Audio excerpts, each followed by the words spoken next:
ទានុក្រមរៀនពាក្យនិងអត្ថន័យរបស់ពាក្យចនឹងងចង់វាស្មើនឹងចងបន្តក់ធម្មតាគឺចនឹងងចង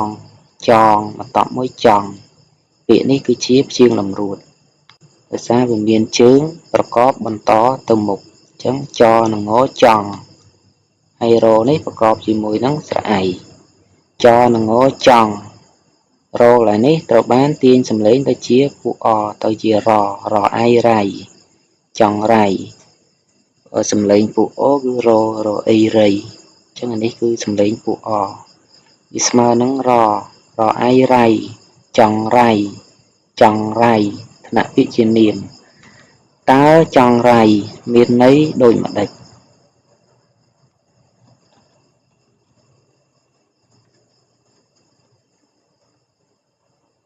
ចង់រៃថ្នាក់ពាក្យជានាមមានន័យថាឧបទ្រពដែលបណ្ដាលឲ្យមានទុក្ខមានកង្វល់ឧបទ្រពដែលបណ្ដាលឲ្យមានទុក្ខមានកង្វល់